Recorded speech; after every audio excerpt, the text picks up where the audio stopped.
Good morning everyone. आज हम लोग जो टॉपिक देख रहे हैं वो टॉपिक ये है कि रिलेशन फंक्शन। हमारे पास 11th क्लास एक टॉपिक है, हालांकि 12th क्लास में भी वो है, लेकिन क्या है उसमें एक स्पेशल टॉपिक हमारे पास आता है जिसमें हम लोग को डोमेन और रेंज निकालनी होती है। ठीक है, मीन्स फंक्शन का वो टॉपिक हमारे पास है। तो फंक्शन किसे कहते हैं मैं ऑलरेडी बता चुका हूँ। अब मैटर ये है कि जब डोमेन निकालते हैं किसी फंक्शन का और रेंज निकालते हैं तो इसमें बहुत ज़्यादा प्रॉब्लम्स आते हैं। कई क्वेरीज भी मेरे पास पड़ी हुई हैं इस चीज़ की कि डोमेन और रेंज के कंसेप्ट को कैसे क्लियर किया जाए। तो बहुत टफ नहीं है, बट ईजी भी नहीं है। तो मैं वही आप लोगों को उसके बारे में कुछ देने जा रहा हूँ थोड़ा सा, और मैं कोशिश करूँगा कि ज़्यादा से ज़्यादा क्वेश्चंस मैं आप लोगों को दे सकूँ, जिससे कि हर एक क्वेश्चन की जो वैरायटी होती है उसको हमें कैसे कवर करना है, कैसे देखना है, हम लोग इस पर ध्यान दे पाएँ। ठीक है, तो देखते हैं हम लोगों के पास क्या टॉपिक है और टॉपिक मतलब क्वेश्चन हमारे पास किस प्रकार का है, क्या है, मैं हम लोग इसको देखते हैं। ठीक है, तो देखिएगा जैसे पहला क्वेश्चन हमारे पास है,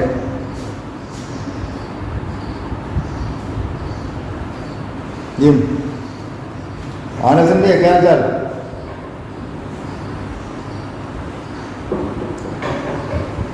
इसमें कंडीशन आ रही है जिसमें हमसे कह रहा है find the domain of root x minus one.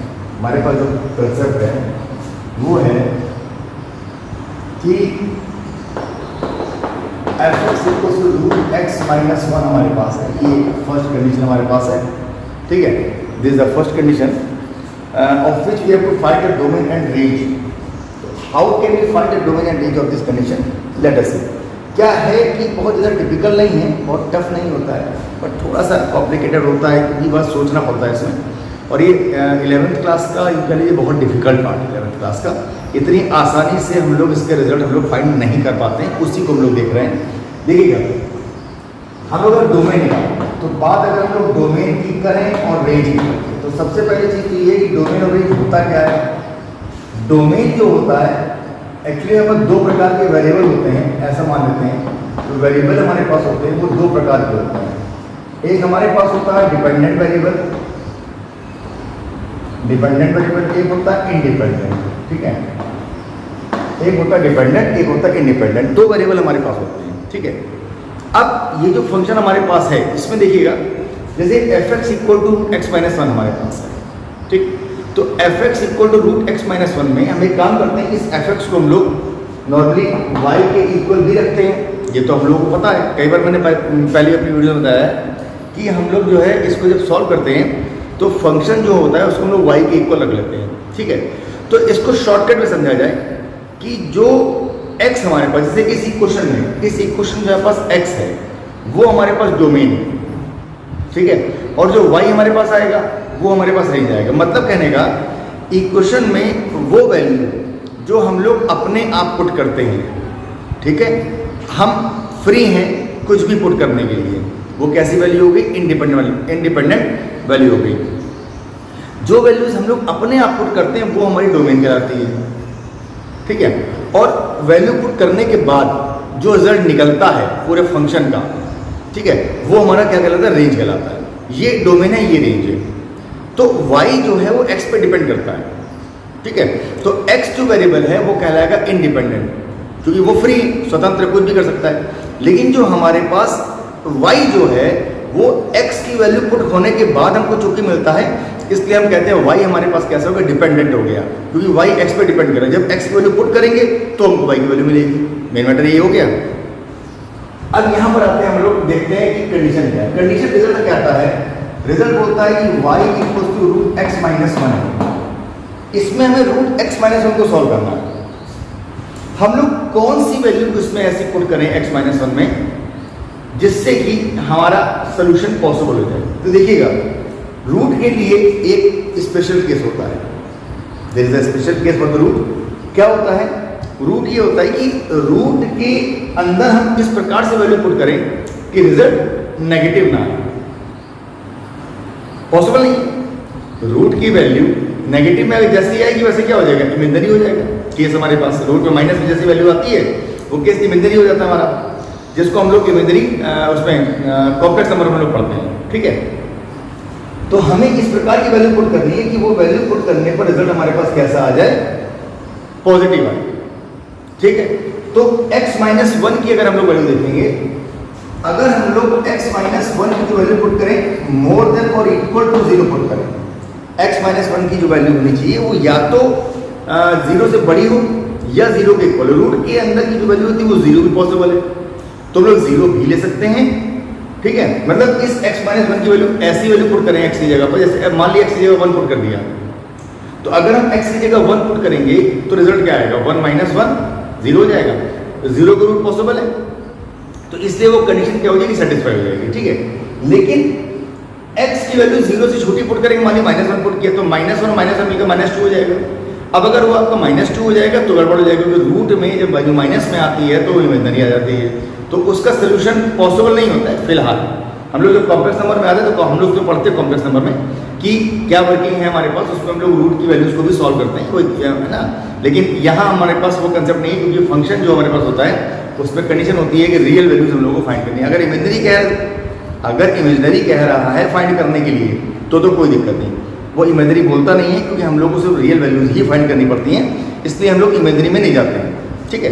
तो x माइनस वन की वैल्यू क्या हो जाएगी, या तो हम x की जगह 1 रखेंगे या 1 से ज़्यादा रखेंगे, तभी हमको आंसर या तो 0 मिलेगा या 0 से ज़्यादा, मतलब पॉजिटिव रिजल्ट हमको मिलेगा। ये दो केस हमारे पास आते हैं। तो हमने या तो x माइनस वन की वैल्यू को 0 रखा, या हमने कहा कह दिया ग्रेटर देन 0 या ग्रेटर देन 0 से, मतलब 0 से बड़ा होगा। तो यहाँ से केस क्या आता है, यहाँ से केस हमारे पास आता है x इज ग्रेटर देन और इक्वल टू 1। तो ये जो x greater than equal to 1 आया, ये हमारे पास क्या हो गया, डोमेन हो गया। कहने का मतलब ये हुआ कि अगर हम कहें कि डोमेन ऑफ द फंक्शन हमारे पास क्या आता है, तो या तो 1 आएगा या 1 से कोई बड़ी वैल्यू आएगी, ठीक है। तो हम लोग इस सेट में नहीं रखेंगे, क्योंकि बात सेट की नहीं हो रही है, तो हम लोग क्या करेंगे, या तो 1 आएगा या 1 से हमारे पास बड़ा होगा। तो 1 से बड़ा होने का मतलब क्या हो जाएगा, 1 से लेकर इनफाइनाइट तक की वैल्यू हमारे पास आ जाएगी। क्लियर हो गया। तो डोमेन ऑफ द फंक्शन क्या हो गया, 1 टू इनफाइनाइट हो गया। लेकिन जब हम लोग ब्रैकेट लगाएंगे तो ब्रैकेट लगाते समय भी हम लोग इस चीज़ का ध्यान देते हैं, अगर हम इस ब्रैकेट को यूज करेंगे तो इसका मतलब 1 इंक्लूड नहीं है। लेकिन यहाँ पर केस क्या है, यहाँ पर इक्वल टू 1 आ रहा है तो 1 भी इंक्लूड होगा, इसलिए यहाँ पर क्या हो जाएगा, हम लोग ये स्मॉल ब्रैकेट ना लगा के हम लोग ये स्क्वायर ब्रैकेट जो होता है हम लोग उसको अप्लाई करेंगे, ठीक है। तो ये हमारे पास क्या आ गया, डोमेन आ गया। अब बात करते हैं रेंज। तो देखिएगा दो तरीके रेंज को निकालने के लिए, कभी कभी कुछ केसेस रेंज एकदम सिंपल निकल आता है, लेकिन कभी कभी थोड़ी सी हमको उसमें मेहनत करनी पड़ती है, महाभारत करनी पड़ती है, ठीक है। महाभारत का किस्सा बड़ा अच्छा किस्सा है। तो मतलब महाभारत का मतलब ये हो गया कि जैसे महाभारत में बहुत कुछ बवाल झेला था, वैसे हम लोग को रेंज निकालने में भी बहुत कुछ बवाल झेलना होता है, ठीक। तो रिजल्ट क्या कहता है, रिजल्ट हमारा ये कहता है कि अगर डोमेन निकल गया तो रेंज निकालने के लिए हमारे पास दो पार्ट आ गए। रेंज निकालने का जो तरीका होता है वो दो होते हैं। एक तो होता है सिंपल, देख के निकाल लिया, जैसे यहाँ पर x माइनस 1 है, y को हम निकाल रहे हैं, तो अगर हम लोग y को निकालेंगे तो x माइनस 1 के अकॉर्डिंग रिजल्ट कैसा निकलेगा, गौर कीजिएगा। जब यहाँ पर हमारे पास मिनिमम वैल्यू क्या होगी, 1 हो सकती है। अगर मिनिमम वैल्यू हमारे पास 1 हो रही है तो 1 माइनस 1 कितना हो गया, 0 हो गया। तो y की वैल्यू कितनी आ गई, 0 आ गई, पहला केस। दूसरा केस हमारे पास ये आ गया कि यहाँ पर अगर हम x से वैल्यू बड़ी रखते हैं तो जो भी हमको आंसर मिलेगा y का वो कैसा मिलेगा, पॉजिटिव मिलेगा। ये हमारे पास तरीका हो गया, मतलब 0 से लेकर यहाँ 0 भी आएगा तो 0 से लेकर पॉजिटिव वैल्यू कोई भी हमारी आ सकती है। तो रेंज कैसा हो गया, 0 टू पॉजिटिव हो गया, ठीक है। अब रेंज कैसा आ गया, इसके साथ कितना आ गया, रेंज 0 से लेकर और इनफाइनाइट तक। अच्छा, इनफाइनाइट वाला जो पोर्शन होता है उसमें हमेशा हम लोग ओपन ब्रैकेट लगाते हैं, क्योंकि मैथ इनफाइनाइट को कंसिडर करता ही नहीं है। वो कहते हैं इनफाइनाइट कुछ है ही नहीं, ठीक है। तो जब इनफाइनाइट कुछ है ही नहीं हमारे पास तो वैल्यू क्या पुट करेंगे, तो इसका कुछ ना कुछ जरूर होगी, लेकिन इनफाइनाइट नहीं हो सकती, इसलिए ओपन ब्रैकेट रख दिया, वो हमारे पास कंसिडर नहीं होता है। ये हमारा मेन मैटर हो गया, ठीक है। अच्छा, अब दूसरा जो तरीका मैंने बताया, ये तो आपका हो गया तरीका सिंपल कि हम लोग उसको देख के मालूम कर लेंगे कैसे क्या होगा क्या नहीं होगा। लेकिन अगर हमारे पास देख के नहीं क्लियर होता है कभी कभी, तो कैसे करते हैं, देखिए दूसरा तरीके में समझा रहा हूँ आपको। हमारे पास केस है y रूट x माइनस 1, ये केस हमारे पास हो गया। हमने क्या किया, स्क्वायरिंग बोथ साइड। स्टेप समझिएगा, एक एक स्टेप फॉलो करेंगे और इसी अकॉर्डिंग जब सारे स्टेप फॉलो करेंगे ना तो 100% गारंटी हर क्वेश्चन का रिजल्ट बहुत आसानी से निकल आएगा। टफ नहीं है, टॉपिक टफ नहीं है, बट ये है कि कुछ तो पोटेंशियल लगता है ना अपने आप में, कुछ तो ताकत है ही उसके अंदर, कुछ तो क्षमता है ही उसके अंदर, ठीक है। तो जब इसको सिंप्लीफाई क्या करेंगे, हम क्या करेंगे, जैसे अभी हमारे पास इक्वेशन y इक्वल्स टू देखिएगा, जैसे हमारी इक्वेशन y इक्वल्स टू है, तो हम लोग क्या करेंगे, हम लोग इस इक्वेशन को x लिमिट के टर्म्स में कन्वर्ट करेंगे। मतलब जैसे यहाँ पर y x पे डिपेंड कर रहा है, हम इसको कन्वर्ट करेंगे कि इसमें हमारे पास x y पर डिपेंड कर जाए, ये हमारे पास कंसेप्ट कहता है। तो क्या होगा, हमने स्क्वायर को सेट किया, तो square equals to Y square equal X minus 1 आया, तो x इक्वल टू कितना हो गया, वाई स्क्वायर प्लस 1 हो गया, x इक्वल टू कितना हो गया, वाई स्क्वायर प्लस 1 हो गया, ठीक। अब गौर कीजिएगा, अब यहां पर देख लेंगे x की जो वैल्यू हमारे पास आ रही है वो क्या है, x की वैल्यू हमारे पास है 1 से लेकर इनफाइनाइट, ठीक है। हमें ध्यान देना है कि x की वैल्यू क्या है, उसके अकॉर्डिंग y को एडजस्ट कर देना है। अब यहां पर x की वैल्यू 1 कब निकलेगी, भाई मिनिमम वैल्यू 1 है ना हमारे पास, तो यहां पर x की वैल्यू 1 कब निकलेगी, x की वैल्यू 1 हमारी तब निकलेगी जब यहां पर हम y की वैल्यू 0 पुट करेंगे। बात समझ में आ रही है, यहां पर हम लोग y की वैल्यू क्या पुट करेंगे, 0 पुट करेंगे। तो जब हम लोग y की वैल्यू 0 पुट करेंगे तो हमारे पास आंसर x इक्वल 1 आ जाएगा, ठीक। और दूसरा केस हमारे पास ये कह रहा है कि यहां पर अगर हम लोग 1 से इनफाइनाइट जाएंगे, मतलब सारी पॉजिटिव वैल्यूज आनी है, लेकिन तो वाई स्क्वायर में आप पुट करिए, वाई स्क्वायर में अगर आप 1 पुट करेंगे तो 2 मिलेगा, 2 पुट करेंगे 5 मिलेगा, 3 पुट करेंगे 10 मिल जाएगा। मतलब जो भी वैल्यूज हमारे पास आ रही है वो कैसी आ रही है वैल्यू, वो लगातार हमारे पास सारी वैल्यूज पॉजिटिव हमारे पास आ रही है, ठीक है। तो जब हम लोग y की वैल्यू 0 से हम लोग या तो y की वैल्यू 0 पुट कर रहे हैं या y की वैल्यू हम लोग क्या कर रहे हैं, 0 से बड़ी पुट कर रहे हैं, ठीक है। तो रिजल्ट क्या है, रिजल्ट हमारे पास यह है, y की वैल्यू हम लोग या तो 0 पुट करेंगे पहला केस, या हम लोग y की वैल्यू 1 2 3 4 सब पुट करेंगे। इतना समझ में आ गया। तो यहाँ पर अगर हम लोग देखेंगे रेंज ऑफ द फंक्शन क्या निकल रहा है, अगर कंडीशन यहाँ पर आती है तो रेंज ऑफ द फंक्शन आपस कितना आया, 0 से स्टार्ट हो रहा है, तो 0 भी इंक्लूड हो रहा है इसका मतलब, तो 0 से स्टार्ट हो रहा है, 0 टू कहाँ चला गया, इनफाइनाइट चला गया, ये आपका इनफाइनाइट आ गया, क्लियर हो गया।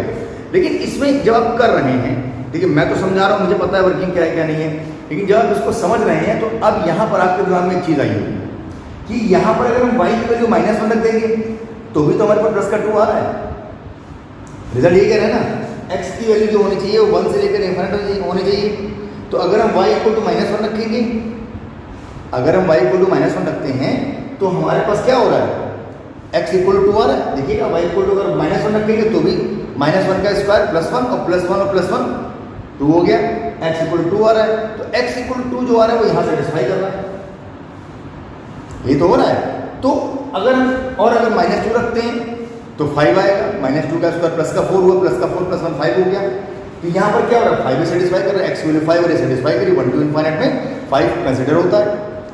तो हम यहाँ पर नेगेटिव वैल्यू क्यों नहीं ले रहे हैं, यहाँ भी एक रिजल्ट सामने आ रहा है कि हम यहाँ पर नेगेटिव वैल्यू क्यों नहीं ले रहे हैं, ठीक है। तो कोई इतना खास टिपिकल नहीं, थोड़ा ध्यान देने वाली है, दोनों चीज़ें एक दूसरे से लिंकअप। जब हमने यहाँ पर इसको सॉल्व किया, हमने क्या कहा, हमने ये कहा कि जब इसको सॉल्व करेंगे तो जो रूट की वैल्यू जो आती है वो हमेशा पॉजिटिव आती है, रूट नेगेटिव एक्सेप्ट नहीं होता। अंडर रूट में जब अंडर रूट को आप सॉल्व करते हैं तो वो पॉजिटिव आता नहीं आता है। अब जब वो ये पूरी वैल्यू हमारे पास पॉजिटिव आ रही है, y की वैल्यू पूरी पॉजिटिव आ रही है, तो अगर हम यहाँ पर y की वैल्यू -1 लेते हैं तो y इक्वल टू -1 हुआ कि नहीं हुआ? जो प्रॉब्लम आ रही है कि हम y की वैल्यू नेगेटिव क्यों नहीं ले सकते हैं, नेगेटिव लेने पर भी स्क्वायर करके पॉजिटिव रिजल्ट आ रहा है हमारे पास, x वैल्यू सेटिस्फाई हो रही है, तो हम y की वैल्यू नेगेटिव क्यों नहीं ले सकते हैं। अगर हम y को नेगेटिव लेते हैं, मान लेते हैं -1 ले लिया, तो अगर y की वैल्यू हम लोग -1 लेंगे तो भैया ये बताओ कि यहाँ पर y -1 कैसे आ जाएगा, जबकि रूट है, रूट तो हमेशा पॉजिटिव आएगा। तो जब ये वैल्यू हमारे पास पूरी पॉजिटिव आएगी तो y नेगेटिव कैसे आ जाएगा, तो y की वैल्यू नेगेटिव आ ही नहीं सकती, रूट के केस में y की वैल्यू नेगेटिव आ ही नहीं सकती। तो चूंकि नेगेटिव आ ही नहीं सकती है, इसीलिए हमारे पास जो y की जो वैल्यू होगी वो नेगेटिव वैल्यू कंसिडर नहीं हुई। इसीलिए मैंने जो आपको रिजल्ट यहाँ पर दिया है 0 से लेकर पूरा पॉजिटिव दिया है, means 0 to onwards increasing order, ठीक है।